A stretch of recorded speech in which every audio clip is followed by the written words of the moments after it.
प्रभु यीशु मसीह के जलाली और सामर्थी नाम में आज दिनांक 26 दिसंबर दिन रविवार को हम आप सबका स्वागत करते हैं। आज के दिन के लिए जो वचन है वह लिया गया है यशायाह नबी की पुस्तक उसका 30 अध्याय उसका 23 पद। वचन इस प्रकार से कहता है, और वह तुम्हारे लिए जल बरसाएगा कि तुम खेत में बीज बो सको और भूमि की उपज भी उत्तम और बहुतायत से होगी। उस समय तुम्हारे जानवरों की लंबी चौड़ी चराइयां मिलेंगी।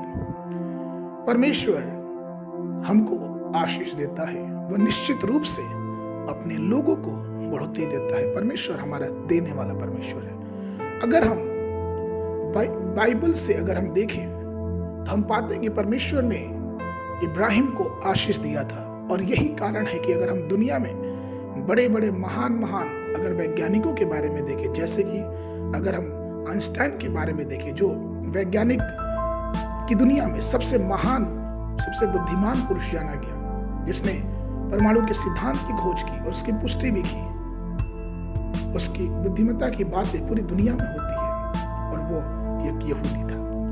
अगर हम 16-17वीं शताब्दी के बीच की बातें करें तो खगोल शास्त्री गैलीलियो ने जो क्रांतिकारी खोज की, उसने ये पता किया कि बृहस्पति जो ग्रह है उसके पास 4 बड़े चंद्रमा भी शामिल हैं। गैलीलियो भी जन्म से यहूदी था। अधिकांश वैज्ञानिक जैसे थॉमस अल्वा एडिसन, न्यूटन और भी बहुत सारे लोग वो यहूदी पृष्ठभूमि से आते हैं। अगर वास्तविकता रूप से देखा जाए तो दुनिया में 95% जो वैज्ञानिक हैं वो यहूदी पृष्ठभूमि से आते हैं। और क्या कारण है कि यहूदियों में इतनी आशीष और इतनी बुद्धिमत्ता की बातें पाई जाती हैं? और इसका उत्तर उत्पत्ति की पुस्तक उसका 14 उसके 20 में मिलता है, जहां पे परमेश्वर ने इब्राहिम को इतनी आशीष दी और इब्राहिम ने उसके बदले में परमेश्वर को उसका दशमांश दिया। परमेश्वर ने उसको वादा किया कि उसके जो वंश है वो तारों के समान होंगे। परमेश्वर के साथ की गई वाचा परमेश्वर ने पूरा किया। इब्राहिम की गई एक वाचा को परमेश्वर ने इब्राहिम के पीढ़ियों के साथ पूरा किया। द्वितीय विश्व युद्ध में जब संयुक्त राज्य अमेरिका और सोवियत यूनियन एक साथ आके जब उन्होंने जर्मनी को हराया, तो जर्मनी को हराने के बाद उन्होंने वैज्ञानिकों की तलाश शुरू की, और वहां पे उन्होंने देखा कि कितने ज्यादा यहूदी वैज्ञानिकों को गुलाम बना के रखा गया है। और यही वे लोग थे जिन्होंने बाद में रूस के लिए उनका पहला अंतरिक्ष अनुसंधान बनाया। तो प्रभु मेरे प्रियो, चाहे वो किसी भी देश की बात हो, अगर हम कोई भी तकनीक देखते हैं तो उसके पीछे एक यहूदी का हाथ देखते हैं, और इसका मुख्य कारण यह है कि बाइबल में परमेश्वर ने वादा किया था।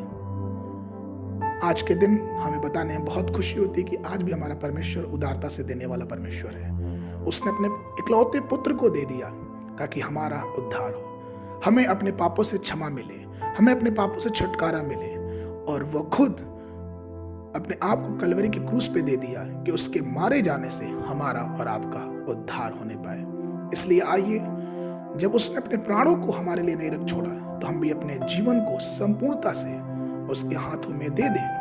क्योंकि जब हम अपने जीवन को उसके हाथों में देते हैं, अब्राहम के समान वाचा बांधे, और तब हम परमेश्वर के अनुग्रह को, परमेश्वर की आशीष को, परमेश्वर की दया को अपने जीवनों में महसूस करने पाएंगे। आज के मनन के लिए जो पद है वो लिया गया है नीति वचन की पुस्तक उसका 3 अध्याय उसका 9 और 10 पद। अपनी संपत्ति के द्वारा और अपनी भूमि की पहली उपज देकर यहोवा की प्रतिष्ठा करना, इस तरह से तेरे खत्ते भरे और पूरे रहेंगे, और तेरे रसकुंडों से नया दाख मधु उमड़ता रहेगा। परमेश्वर आप सबको आशीष दे।